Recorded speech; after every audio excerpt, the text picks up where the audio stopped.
Welcome to the Tangle with Kyle Ridley. I am happy to be back with you in the States, fresh from London. I had a wonderful trip. I was really looking forward to seeing the UK. I've never been overseas, over there at least. I've been to Canada and Mexico and the Caribbean and Philippines and flew to Tokyo for the airport, but I've never been to the UK. And I knew I had to take my partner up on this offer as he was on a business trip and see a new site. And yeah, we spent a week there and I just had the best time. Took a little adjusting to get used to the no AC in a lot of places. I think it's only 5% of homes have air conditioning there. Fortunately, our hotel was air conditioned and yeah, we rode the tube everywhere. One day we did like 25,000 steps. I think it was 12 miles we walked. I had a blast. Every single day we were out from morning till night. I was alone some of the time, but we did so much. A rundown, we went to the West End twice. We saw Titanic, very gay, and then we saw Kinky Boots, the other gayest show. I had seen Titanic off Broadway a couple years ago, and now it's blown up since then. Kinky Boots I had never seen before. Very glad that I did. It was a fantastic show. Got emotional toward the end. I even got a tear in my eye. I also saw Alanis Morissette, of course. It just fell in line with that trip. She was playing there, so we took the tube down to Crystal Palace Park. And I have never been to a show where it's, massive crowd of people in just a field. I think it was maybe 15, 20,000 people. I don't know. Maybe it was 40,000 people. It was huge and it was sold out. And just to see that many people singing along to her songs 31 years after Jagged Little Pill was released, again, emotional and just in the pit, standing, singing, vibing. And she brought out Trans Voices UK to sing a song with her song Rest, during her acoustic set. And it was really special because it was Pride in London. So to bring them out was a special treat. And I hope people take note. And she is just a force to be reckoned with. An all-knowing, all-loving, warm soul, empathetic. I mean, she's my number one. What else can I say? I could do a whole podcast every single week about what she means to me and the influence and breaking down her songs. Maybe I'll do that at some point. So happy to have seen her in London, and we'll be seeing her this November when she brings her Butterfly with a Machete show to the YouTube Theater in Los Angeles. Gonna see her on my birthday. Ate so many great meals in London, Indian food, Thai food. We even had a great Mexican meal at a Oaxaca restaurant, had some kebab, street food. Everything was good. Walked through Dalston, Soho. We stayed in Shoreditch, went to Notting Hill by myself one day, took the tube and had lunch there and walked around. Of course, I saw the bookstore in Portobello Market, went to the Eagle in London, which is much different than the Eagle here in DC, went to a couple other gay bars. My friend Jason was in London for a night, so he took us around to his old stomping grounds and where he used to live, went swimming every day in the pool and went in the hot tub, went on the London Eye, of course. You had to go on that Ferris wheel, so got a full view of there. And we did Big Ben and Buckingham Palace and the London Tower Bridge. I don't know all the names of everything. London Bridge, walking a lot. We just walked a lot. I loved it. I will definitely go back. It's a lot more expensive, but once you know you're going to London, you're going to see the sights and have fun, you just engage, you give in, you spend the money, you come back and be thankful that you went. Obviously, it's a longer flight. I think it's 6-7 hours. And I watched some movies on the plane. I watched The Housemaid. Finally got to see that. A lot of twists and turns. Amanda Seyfried and Sydney Sweeney. That was a fun plane watch. I watched a movie called Toe. I don't think it's gotten much press yet, or I don't even know where you can watch it in the U.S., but it was playing on the plane. It is with Rose Byrne, who is one of my favorite actresses. And it's based on a true story where she is homeless and she gets her car towed and she basically fights the system to get her car back. Really recommend that movie. And then I also watch Rebuilding with Josh O'Connor, another one of my favorite actors right now. He plays a man who loses his home in a wildfire, and many people lose their homes in this small town, and they're working to rebuild. And obviously there's other factors as far as he has an ex-wife and a child, and it's a nice study on character and a quiet film. Really enjoyed it. Josh O'Connor is so diverse. I love all of his choices that he's making. Other than that, I am back in the swing of things here at home with my dogs. One of my dogs, River, is not doing very well. He sort of is losing, or he is losing use of his back leg. I've gotten x-rays done. They think maybe it's a disc issue. They haven't fully diagnosed it. He's on pain medicines, but I don't know. He's had a lot of health issues in this last year, so I'm just trying to keep him comfortable. I still have my foster dog, although he's going to be going to another foster family at the end of this month because I have some travel and some other dogs coming, but been taking care of him for 3 months now, and he's going to find a great family. He needs a house with someone who can take him on lots of walks and play with him and other playful dogs. My dogs are all very sweet and cuddly, but they're not super energetic. They're like lap dogs, and he needs some play around. Other than that, I have a couple contracts ending with some clients, so I'm always looking for work, new work, and that just gives me the opportunity to remind you guys that I do this podcast, but my main gig is media relations because I used to be a TV producer. So helping people get on podcasts and local TV, national TV. You can just visit kyleridley.com if you want to learn more. I also do freelance work for, reporting, writing, if you need any podcast help, editing, booking, producing your podcast, or if you want to boost your profile and get seen on TV and elsewhere. I am helpful as a publicist, media relations guy. That's sort of all in my realm. What else? I finally started Cape Fear. I'm enjoying that. I'm an episode and a half in. I am halfway through 4 seasons, season 2. Love that show. It's just a feel-good comfort watch. Love every single character.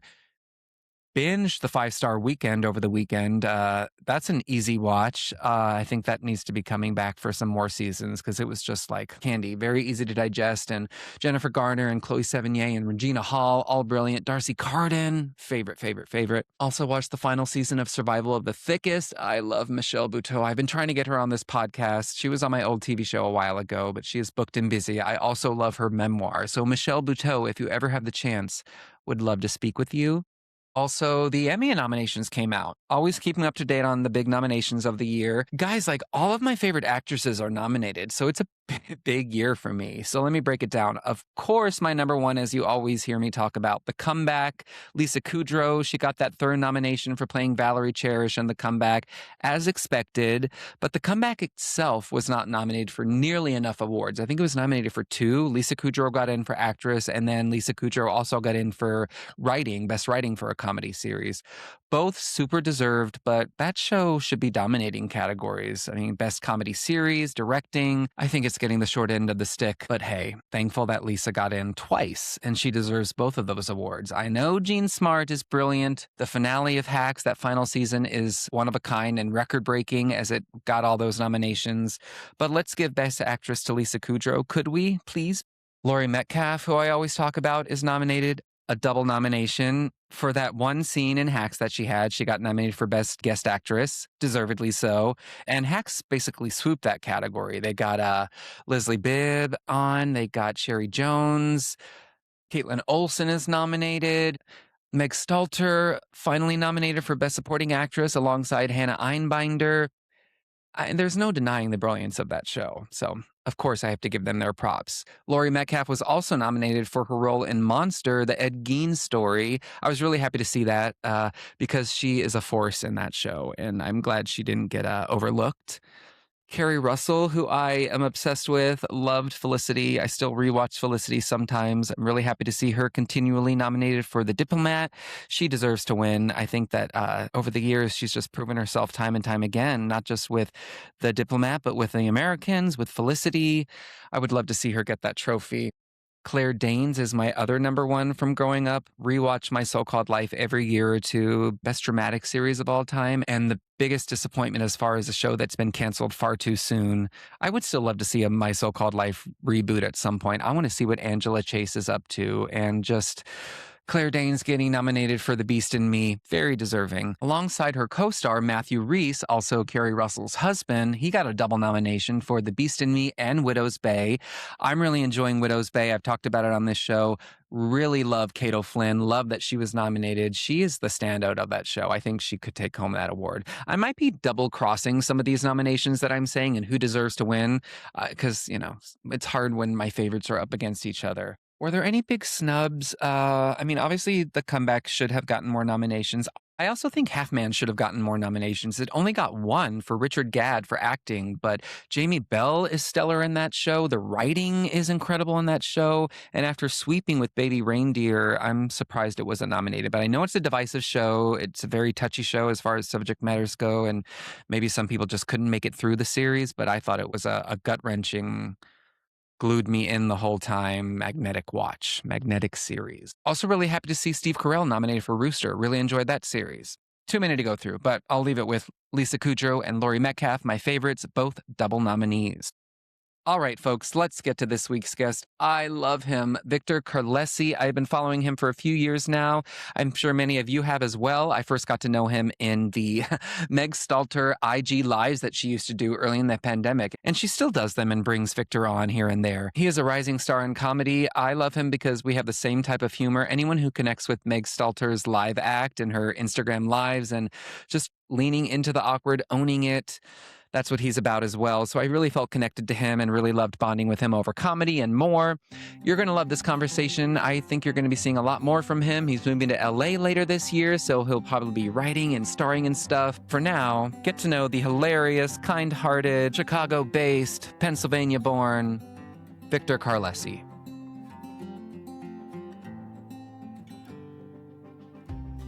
Victor Carlesi, great to see you. So I was doing some research on you, and you once described yourself, someone asked for your title, and you said, comedian, baker, artist, gay guy.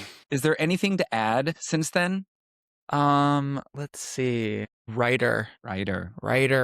I've started writing a ton. So we can add Is that. it mainly writing stand-up, or what else are you writing? So writing a lot of stand-up, also writing like some sketches. My friends run this really amazing sketch show where they'll get like 7 comedians to write a sketch, and then it's like a drinking game. And it's a drinking game for the audience and the performers. And we all just like write a sketch, and then it doesn't matter who's playing what role. All the comedians and writers get to perform. It's so much fun. And it was like, it just like inspired me to start writing a lot more. And then I started writing little sketches for like little videos and stuff like that. And I just like really fell in love with it. Did you ever study sketch writing? No, but I mean, I've been watching like SNL for my entire life. And so it's like, I feel like once you like watch enough of that, you're sort of like, okay, I get it. You got it. And I think you're in your early 30s, right? Yes, I'm going to be 33 so I'm about 10 in years August. older than you. I'm 41. What? So what was your era of SNL?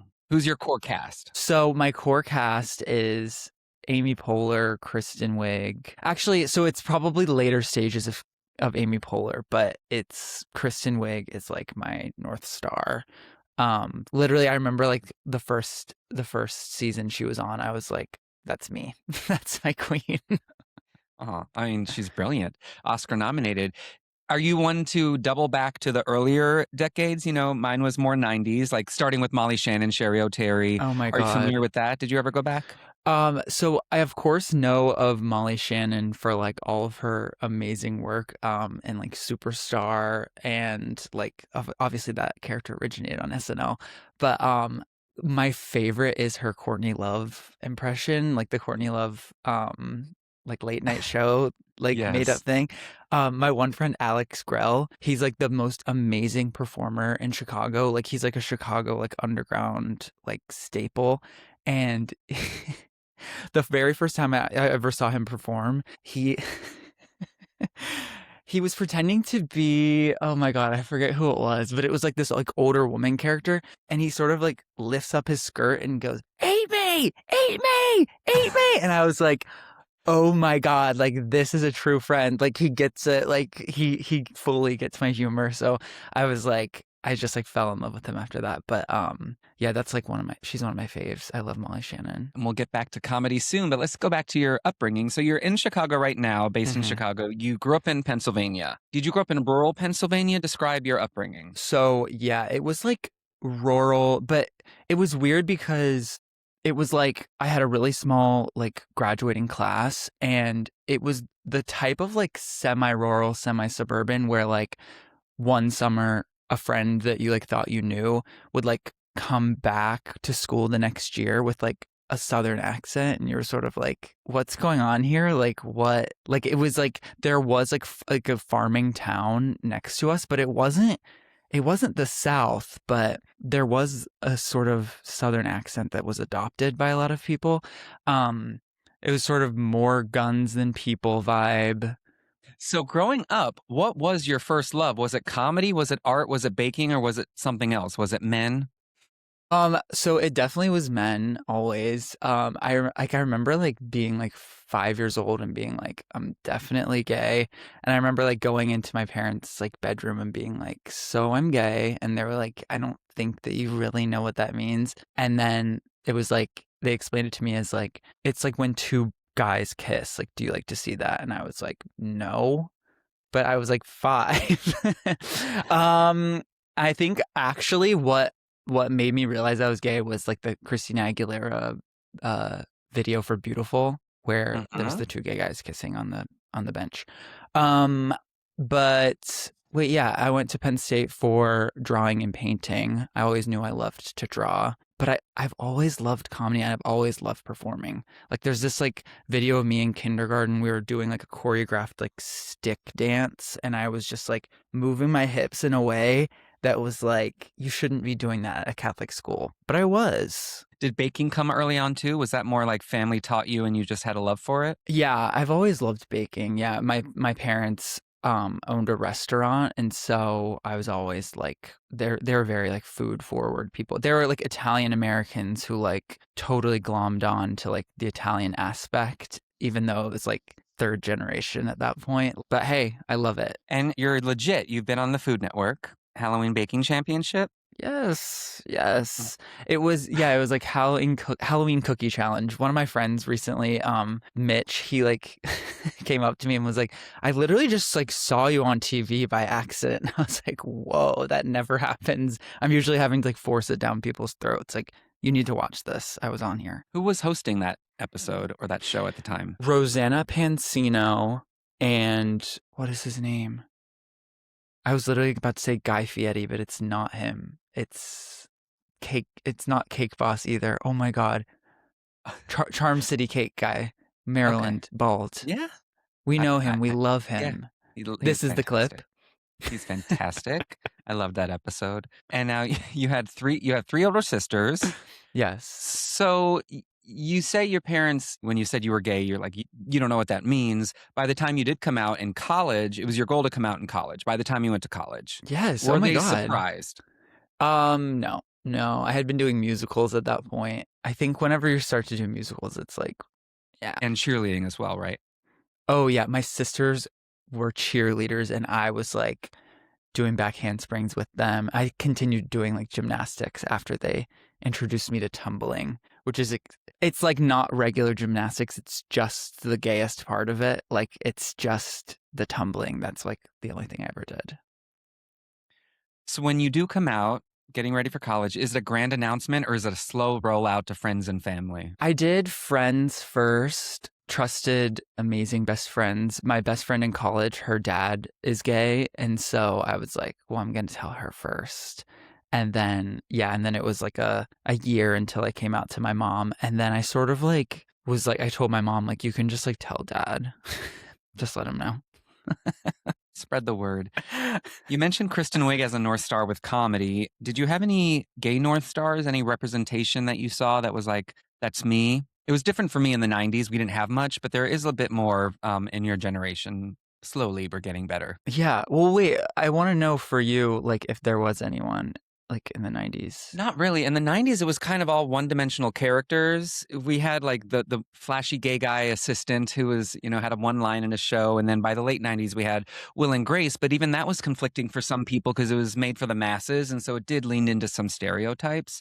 So I think Yeah. for a lot of people in my generation, we almost pushed back against it, like some internalized homophobia because like, that's not who I am, or that's not who we are. That's not who I am, who I see. So it felt like we didn't belong anywhere. So I think we felt a bit more outside. But I see, shows over the last 20, 25 years, and I'm heartened by the representation and like Heartstopper. And like, you couldn't be friends with the other gay kid in high school. You had to pretend you weren't gay and ignore each other and like be Even apart. So hate what each was it other. like for you? Yeah. I mean, I think like as far as representation goes, it was like literally Kurt from Glee. And then like, but in the comedy realm, I like love John Early. Like from the moment I saw like his videos like on YouTube and stuff, I was like, I was actually thinking about this recently. Like him and Kate Berlant, like their videos to me, it was like it was like a solo experience that I was having with them. It wasn't like it was being algorithmized towards me, like you would like this. It was like I found this and I'm like obsessed, and it became like a very personal experience. So I love John Early, like like his stand up, everything. He's just like Me too. he's amazing. Yeah, I've seen him live a couple times and his special, obviously, and I watched the special he and Kate did, Would It Kill You to Laugh? Like, I watch it multiple times a year. I want them to do more of that. It should have been like Yes. renewed for a yearly special. They're so funny. And that makes sense with the some of the comedy people you love now who sort of fall in line with that. So we'll talk about that soon. Yeah, okay. John Early and Kate Berlant. Do you remember your first stand-up show that you attended? That I attended. Oh my God. I don't remember my first stand-up show that I attended, but I think my first improv show, I was living in Brooklyn in like 2017, and we went to see an improv show at like a old like VHS like vintage sort of decorated sort of bar. I forget what it was called, but they were doing Silence of the Lambs from memory, and it was like so funny. Like I actually like unhinged my jaw. Like I was laughing so much. I was like, whoa, what is this? Like, what am I experiencing? That was my introduction to improv. It's a good introduction. Were you involved with comedy at all in college? Yes and no. Like I think college is when I realized like that was whenever like group messages started happening, and like that's when I realized like this is sort of an audience for me, and like this is where I can like say the most insane shit and like get reactions from people. So I honestly think it kind of started with the advent of the group message.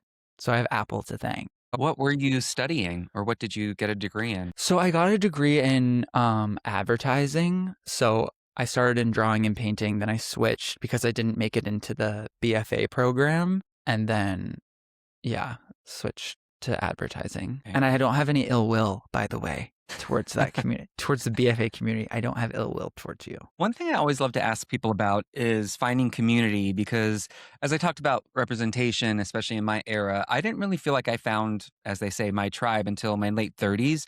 I think pushing against internalized homophobia and just feeling on the outside. So it wasn't really until my divorce at 30s that I really set my mind to it of wanting to find gay friends and people to travel with and grow old with, because all my friends were women throughout my 20s and 30s and family members. And, women start having babies, they move away. So I wanted to set an effort to meet new people. Did you find community right away, or did it take time? I think I found community pretty quickly because I think I identify as a girl's gay as well. I mean, I had 3 older sisters. So like in college though, I found community like quickly with the like philanthropy scene at Penn State. It's kind of like that's the thing that you do. Like you either join a sorority or you join like a philanthropy group to raise money for kids with cancer, because there's this big like dance marathon called Thon at Penn State. And so I was involved in that, like a smaller version of that at my high school. So I instantly was like, oh, like I'm going to join this. I joined a group and then made a ton of friends pretty quickly. And I made sure that everyone knew that I was the gay guy.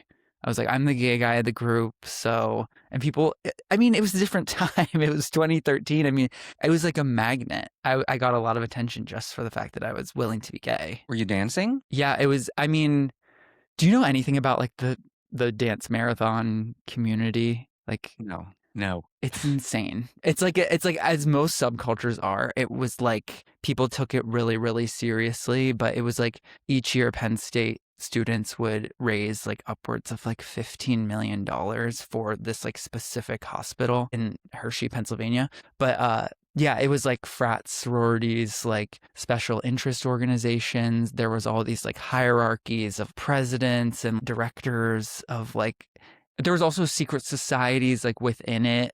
Like there was like Skull and Bones, if you know of that secret society. No. And if I'm gonna get killed, we can of course cut this, I'm sure. But yeah, it was like it was a whole subculture of like philanthropies and stuff. But a lot of people like went to Penn State because of that, because they would want to get into like what's it called, where you work for? Oh, like a nonprofit. So you graduate Afterward. with a degree in advertising. Is that what brings you to Chicago? No, actually, a relationship brought me to Chicago.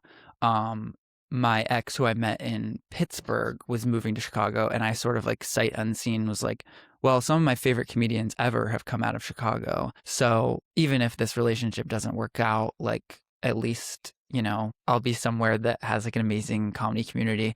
And yeah, the relationship didn't work out, but I did end up in Chicago, and it's like, it's been so great. Like, I feel like I entered Chicago as like a comedy fetus, and like as I'm leaving, I just feel like I've gotten to try like so many different forms of performance, because like Chicago audiences are like the best. They'll let you try anything. Known for comedy. So who were some of your favorite comedians that you know from Chicago? Amy Poehler, you mentioned. Yeah, literally Amy Poehler, Tina Fey, Steve Carell, like literally, and like on the newer end, like Meg Stalter, Sarah Sherman, like just like it feels like such a breeding ground of people doing something like newer and like more on the fringe, and I've always loved that. Yeah, it's also where Steppenwolf originated and Laurie Metcalf and that whole crew. Oh my God, yeah. So you mentioned Meg Stalter. Is it true that you didn't meet in Chicago? You met online first? Yeah, I met her on one of her lives. Because she was doing, and this is in the pandemic or before? Yeah, in the pandemic. But And I found her comedy like in January of like 29. It was either January of 2020 or maybe January of 2019. But I was like, she was making me laugh harder than I've ever laughed at like a video online. I was like, whoa, how does she know exactly like what my funny bone is? Like, this is crazy. I was sending it around to like all my friends. I was like, this girl is like the funniest person ever. And I was like obsessed. I agree. I mean, I think she's my favorite comedian right now. And I same thing. Early in the pandemic, I started watching her, and then she opened for JVN many years ago at the Kennedy Center before it was taken over. And I went there, and it was early on, I think, in Hacks, and she did her opening set, and I just love how she leans into the awkward. And I was crying, laughing, and like maybe 80% of the room did not know her comedy yet and just didn't understand it. And I'm like, you guys don't understand. This is the funniest thing I've ever seen. I just love that she befriended you on her Instagram Live. Was it something that she invited you to join one of the lives? You messaged her and you just had a nice rapport? Yeah, like I mean, during that time, she was just kind of letting anyone who wanted to join the live, like join. So it was sight unseen. Like, I was a stranger to her. First time we ever talked was like on a live in front of like 400 people. Then after that one, she was like, oh my God, you're so funny. Like, you definitely do comedy, right? And I was like, no, I don't like do it. And then honestly, like her like sort of stamp of approval. You always kind of like have a feeling that you're funny. Like I was always like, there's something inside me that's telling me I'm really silly. But her being like, you're really funny, like you should do this, I was like, okay, you're the funniest person in the world to me. And then we just started talking. I think we were both going through some like, I know we were both going through some like crazy personal drama. So it was like during the pandemic, we just were like voice messaging back and forth for like weeks and weeks on end. I wanted to mention when you were saying like about 80% of the audience like wasn't getting it. That's like another thing about Meg that I absolutely love. Like, that's part of the joke, is like that the liminal space, or like the weird moment where it's like you're laughing so hard. It's like the juxtaposition of just people having no idea what's going on while you're like cackling, and it's like you're laughing even harder because the other people have no idea what's going on. You're like, this is insane to watch people like just deadpan the funniest person in the world. Like, we recently she was like hosting like this award show for Sarah V called the Sarah Awards. And she was like super, super busy that week. It was like the week of the Las Culturistas Culture Awards. So I was going to be in LA. She was like, do you want to write on this like award show? And so I was like, yeah. And so I like was coming up with the script and like editing what they had like given this like skeleton of a script. And we figured it out. It was going to be so funny. Like, I was going to come out and do some bits as like a stage manager who was like sweeping up the stage like while she was talking. And there was going to be these multiple awkward moments. The entire crowd is like international skinfluencers. So they sort of like weren't the perfect audience for like our style of comedy.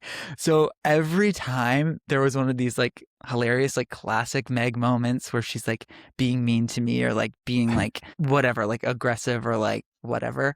It was just dead. Like the audience was dead. She performed Prettiest Girl in America, dead. They're completely dead. It was the hardest thing I've ever done because I wanted to just crack up so bad, but I was like, this is part of it. Like, you have to just like soldier through.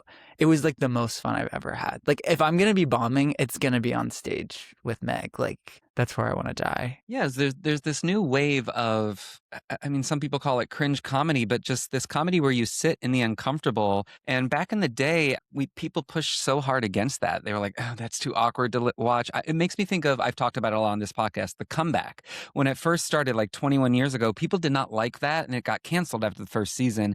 And since then, through the decades, like we have shows come up like, well, there's like Meg Stalter and Hacks, there's like Broad City and Pen 15, and people enjoy that awkwardness now. Has that always been your preferred type of humor? I think that that's something that like evolved, but I remember the first time I saw Best in Show, I was like forever changed. I was like, whoa, this is something really new to me, and like I'm like addicted to whatever this is. And it's like it's just like that deep character driven stuff, and like that's where the awkwardness comes from, because we're all awkward. I mean, you can tell from the way I am right now. Is it easy for you to sit in the awkwardness? I think doing improv, especially long form, you start to like realize that, like, especially when you're performing like on stage, it's like every like pause feels so much longer to you than it does than it is in reality. And I think I learned a lot of like sitting in the awkward from doing because we would do lives for like an hour and a half, and it would be like choose character and just kind of like go for it and like switch up the narrative, like whatever. But like that was like where I learned to do improv and like sit in those awkward moments and just like have faith that I could like flip it, just kind of keep going. But I would watch them back and be like, oh, I thought that pause was like way longer than it actually was. Like it was 1 second, but in my brain it was like 50. Like, you know what I mean? Yeah, I've seen many of those lives, and they're hilarious. And I love how you have to get out of screen when you start to laugh, and Oh my you're always in God. costume. Do you have a favorite IG live that you've done, or a character that you've done on those? Oh my God, oh, okay. I really liked the one where I was a plastic surgeon, and I had a plastic surgery place like in my basement, and I was wearing this like bandana and this long long blonde wig. It was just sort of like the most insane type of surgeon, and that was like, yeah, I think it was like the surgery one, and Meg was like my patient, and she did like that filter where it like blows up your face and like your lips. That was a good one. I loved that one. I also loved the SeaWorld one. The SeaWorld one was crazy. I love how fast friends you guys became, and you guys are best friends now. And it's been 6 years. She's blown up. She has a booming music career. She's about to take over Broadway with Oh Mary. What's it like to be witness to, or in general, what does Meg mean to you? Oh my gosh, that's such a big question. I mean, from the moment I saw her stuff, I was like, yeah, this is the funniest person in the world. Like, so all of these amazing things are happening. I'm like, of course. Like, yeah, like, why didn't I think of that? Like, of course she's going to be a pop star. Like, yeah, that makes total sense. Like, why is she not on every red carpet? Like, who wouldn't want Meg to be there? You know what I mean? Or who wouldn't want Meg in their movie? Like, anytime I'm like writing anything, I'm like, okay, well, of course I need to like write a character for Meg because she should be in every single movie. Like, you know what I mean? That's so for me, I'm like, she was sort of my entrance to comedy, and she helped me like understand what's funny about me. And like, because I think for a while, like, especially if you're a comedian, you're growing up, like, sometimes people will like laugh at something you say and you don't necessarily mean to make them laugh. But then you're like, okay, let me like reverse engineer what just happened. Or like, there was just some way I spoke where like I was the captain of my soccer team and no one ever could take me seriously. Like anytime I was like trying to be serious, pumping everyone up, it was somehow my 5 minute stand up. And she helped me realize what comedy like could be, because I think for so long, and for anyone just entering, it's just stand up and it's just this specific way of writing a joke. And it's like she really introduced me to just a whole new way of performing. Is it true your first time doing a set on stage was opening for her? Yes. Yeah. That was my What was first the set time. like? And did you already have like a fine-tuned 10 minutes, or was it like come open for me and then you wrote something? Yeah, it was literally like come open for me in San Fran, and yeah, just like you'll get like 15 minutes. And I was like, I don't even have 1 minute. So yeah, that was crazy. It was sort of trial by fire. I was like, if I like being up there, then I'm gonna continue doing this. But if this goes badly, like this might be enough to traumatize me like out of the industry altogether. So how did you feel walking off after those 15 minutes? Exhilarated. Like it felt like nothing. Like I felt like I was floating. And also, it was like her audience so fully understood my sensibility as well that I was like, okay, there's an audience out there for me because Meg has like conjured up all of these people that just like, and she kills every time. Like all of her shows, like where it's like people that have bought a ticket and know her. It's like no other feeling, like seeing how much people enjoy her. It's so cool. You have your ticket for O'Mary yet? No, You'll get it, I'm sure. I know. I'm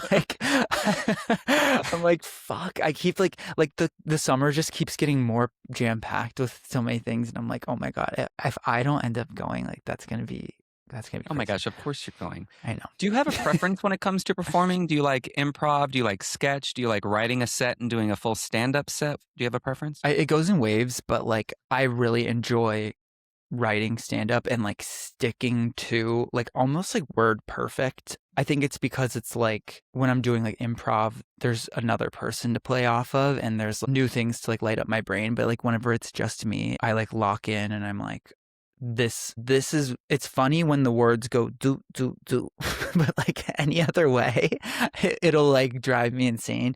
So yeah, I love to do um yeah, like I'll write stand up. But the thing is, it's like with anything, like it does change over time. Like I just went on tour with Mary Beth Barone. So I got to do my set like 20 times. I was like injecting new jokes into it and like it did change a lot. So I like doing that too. And I recently did a pretend self-tape audition where I wrote down this like wacky heated rivalry-esque sketch and then I asked a straight guy to come on stage and like read it with me and like I took it really seriously but he was like having a hard time with it because it was written in such an insane way. Like I forced him to do an Irish accent. That was so much fun because it's like that improv moment that like that I love, but it's me allowing full control over every word that the other person is saying. That makes sense. Yeah, that's really cool. I really love Mary Beth too. I need to get her on this show. She's hilarious. I just watched her special. And she's so nice. She's so funny. You also mentioned the Cultural World Awards. How was that? Any highlights other than Meg performing? Yeah, that was a huge highlight. That was so cool. I also loved the Rachel Ziegler Addison Rae cover that she did. Mm-hmm. I also loved the Mandy Moore moment. I was like screaming in my seat, and the camera actually pans to me when she does like that, the little riff at the end. The way that song is like inscribed on my soul, like as a child, I don't know how old I was. I had to have been like 8 or 9 or something, and my one cousin was like singing that song at our other cousin's like wedding, and she came over to our house to like practice singing the song. And I can just remember exactly how I felt like in the hallway because they wouldn't let me into the room, but I was always just stuck behind the door anytime my sisters did anything. But I remember just like listening to her sing it over and over again, and especially that part. So it's like ingrained into my brain. It's indelibly emblazoned. It's such a fun show. Yeah, I love Meg. I loved Mandy Moore, Ben Platt, of course. I just wanted to mention one other thing about Meg. I loved Too Much. Justice for that. I think, even though it ended perfectly, that was a brilliant show. Justice for Too Much. She's so good in that. That show made me cry. Me Like, too. oh my I'm God. glad she got to show everyone what she could do. Yeah, it's so good. So you're moving to Los Angeles this fall. Is this for work or are you chasing a boy again? It's it's actually the boy is the industry. I'm sort of chasing the entertainment industry, allowing myself to be there and be a veil because I realize like anytime I visit, I'm like having the time of my life. meeting up with so many friends.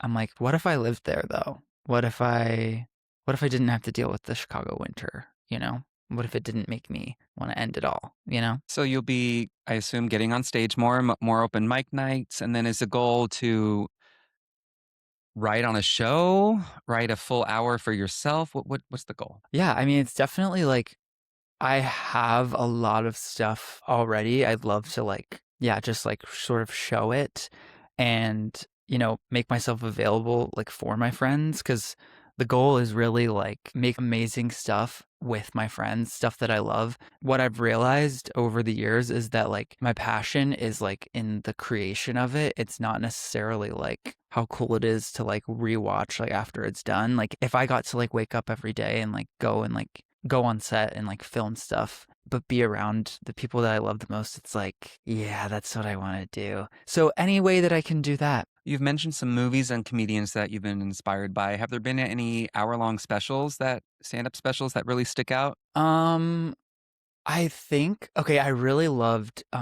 Sarah Sherman's newest one that she just came out with. That was like really, really amazing. I just love her. She's so wacky and like so singular. I also really love John Early's.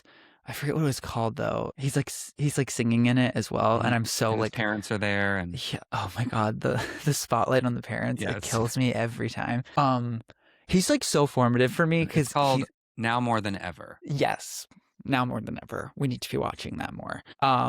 Yeah, he's so inspiring to me because it's like he totally embraces the idea of being a full-on gay guy. Like, yeah, I'm gonna sing for you. I have you as my audience. I'm gonna sing for you right now, and it's gonna be a Britney Spears song, and I'm gonna do comedy. I don't know. I love him. I love everything he does. Have you seen Kate's special? Is it Cinnamon in the Wind? Yeah. Yeah, that's literally otherworldly. I watch it often.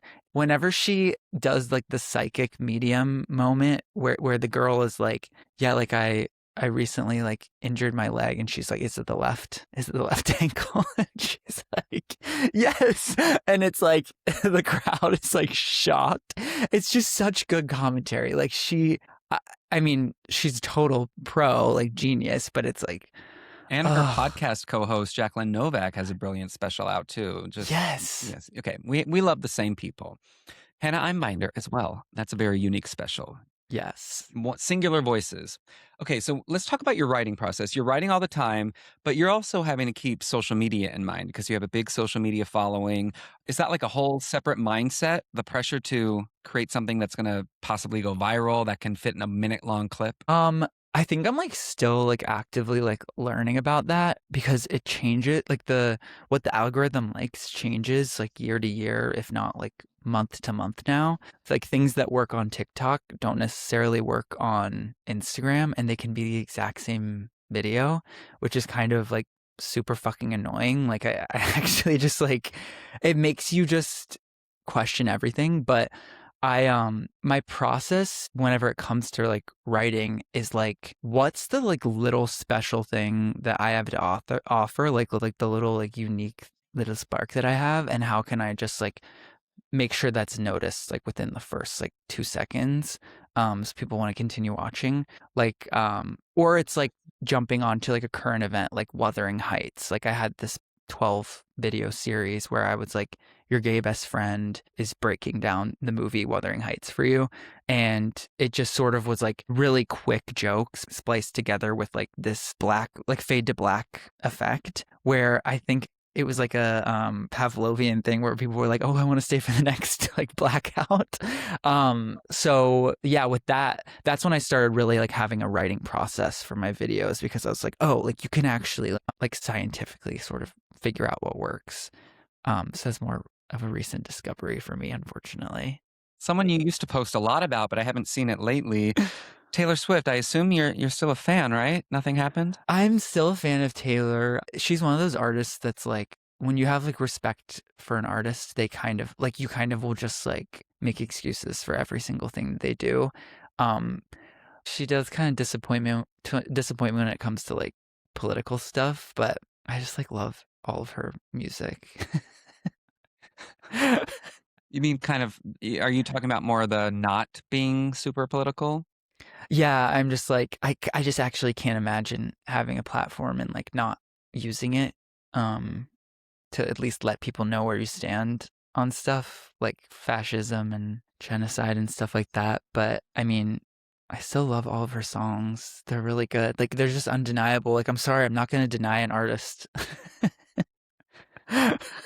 What do you think if I knew it, I knew you?